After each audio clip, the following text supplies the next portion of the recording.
morning. J'espère que tu vas bien et que tout se passe bien chez toi. Moi, je vais bien. Et alors, ce matin, j'ai voulu faire cette vidéo, m'entretenir avec toi, partager quelques connaissances avec toi, mais aussi des expériences de la vie.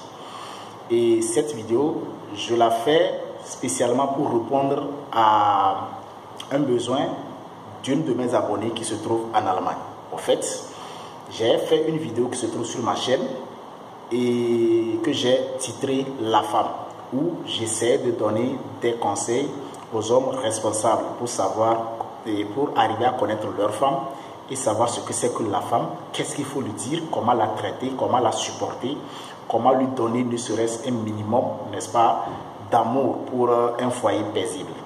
Alors, et par rapport à cette vidéo que la dame a suivie, l'abonnée dont je parle, et elle a été intéressée, c'est là qu'elle m'a écrit en inbox me disant si c'était possible, n'est-ce pas, de faire une autre vidéo où je vais essayer aussi de conseiller les femmes pour connaître leur mari, essayer de conseiller ces femmes-là pour savoir supporter leur mari, leur apporter un minimum de réconfort, d'amour pour un foyer paisible.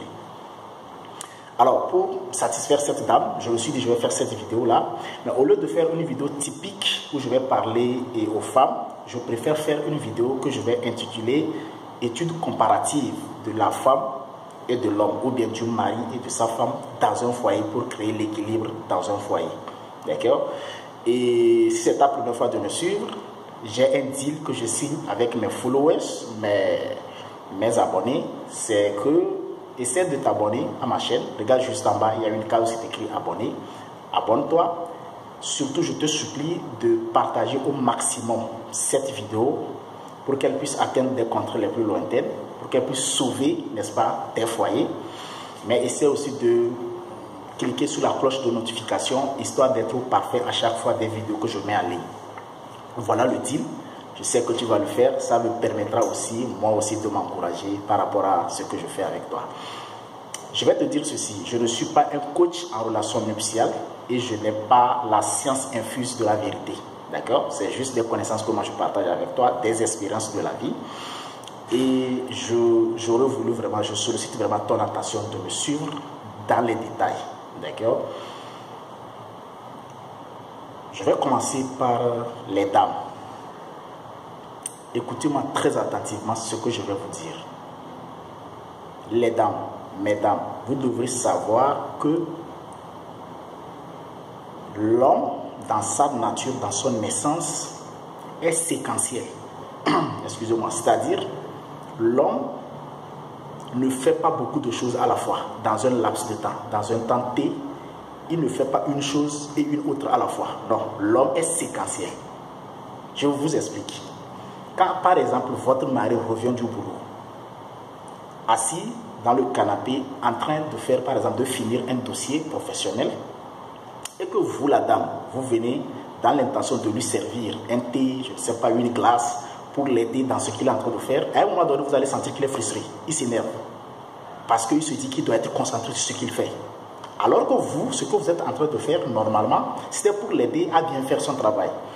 Dès qu'il se met à être frustré, à s'énerver, vous les dames, vous devez comprendre, c'est sa nature. Il est séquentiel, il ne fait pas deux choses à la fois. Quand l'homme décide de faire une chose, il se concentre uniquement sur cette chose-là. Il ne veut pas de perturbation.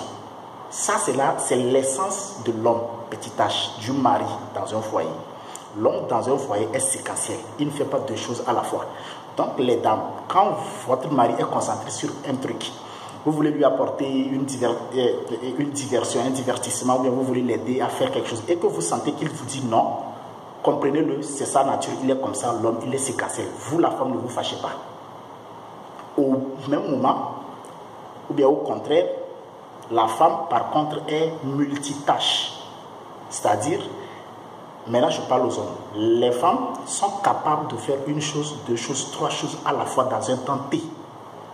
Dans ce même temps T où l'homme est concentré à faire une seule chose, la femme, quant à elle, a la capacité de faire deux ou trois choses. La femme est multitâche. Voilà pourquoi aux hommes, je leur dis ceci. Quand vous avez par exemple une sortie à faire, vous voulez aller saluer la belle famille, et que vous êtes concentré sur ça, et au même moment, votre dame, au lieu de se doucher, elle est en train de faire par exemple la vaisselle, vous, l'homme, ne soyez pas fâché. C'est la nature, l'essence de la femme, elle est multitâche. Elle peut faire cette vaisselle-là et répondre à cette invitation-là et bien répondre à cette invitation. C'est pour dire que la femme est capable de faire 5 choses à la fois et bien les faire. Donc, à nous les hommes, ou bien homme au foyer, tu dois comprendre que ta femme est multitâche. Elle peut faire beaucoup de choses à la fois dans un laps de temps. Les dames, comprenez ceci. L'homme évolue dans les défis. Ça va faire mal aux hommes, mais c'est une réalité. L'homme, il faut toujours le mettre devant les faits accomplis, devant les défis. L'homme évolue dans les défis. Voilà pourquoi dès le bas âge, quand tu es un garçon, on te tape dehors, tu cours, tu rentres à la maison, les parents te disent de ressortir, d'aller rembourser le cours. Cela veut dire que dans ton essence même, il y a le défi. L'homme grandit par défi. Donc, les femmes créent des défis aux hommes dans le foyer. Mais défi ne veut pas dire humiliation. L'homme déteste l'humiliation. Mais le mettre devant les défis, c'est bien. Ça fait réveiller son énergie masculine qui dort en lui. Donc, à nous les hommes aussi, acceptons que les femmes nous mettent devant les défis, que les femmes nous créent des défis.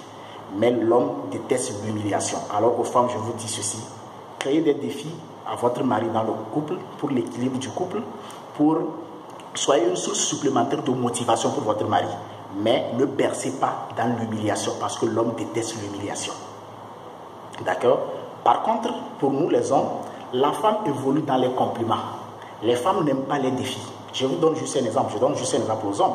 Quand par exemple, votre femme a pris de la forme, elle est obèse, même si je n'aime pas trop le terme obèse, et que vous voulez exhorter votre femme à perdre un peu le poids pour retrouver sa silhouette d'antan, au lieu de lui dire, tu n'as pas vu la femme d'à côté qui a une belle silhouette, qui est un défi, la femme n'aime pas ça parce que ça va gâcher la relation qui existe entre vous. Il vaut mieux lui dire, j'aime ta forme actuelle, mais je préfère l'ancienne forme. Là, vous l'avez complimenté tout en l'exhortant à chercher son ancienne forme. Les femmes évoluent dans les compliments. Même quand la femme fait mal, vous voulez la redresser ou bien vous voulez lui donner des conseils, complimentez-la d'abord. La femme évolue toujours dans les compliments. C'est pourquoi, dès le bas âge, quand vous avez votre fille, vous lui dites, tu es la plus belle fille au monde. Parce que vous la complimentez, c'est ça qui réveille en elle l'évolution, l'orgueil la permettant d'évoluer. Donc les femmes d'essence évoluent dans les compliments. Donc à nous les hommes, on doit savoir à chaque fois complimenter nos femmes quand on cherche à tirer le meilleur d'elles. D'accord? Autre chose, et là, les hommes vont tirer sur moi. Mais je suis savant douce, l'anticonformiste, j'assume ce que je vais dire. L'homme est matérialiste. Je dis, je suis savant douce, l'anticonformiste. Les hommes sont matérialistes. Mais c'est parce que nous sommes tellement matérialistes que nous trouvons que les femmes sont matérialistes. Sinon, je vais surprendre. Quand vous les dames, vous achetez une ceinture à votre homme, vous lui faites un cadeau d'un portable, vous lui achetez une moto, une voiture, soyez rassurés, pour lui, c'est un signe d'amour. Pour l'homme, quand on lui fait un cadeau du matériel, il considère cela comme un signe d'amour. Par contre, la femme est plus dans les discussions et les mots.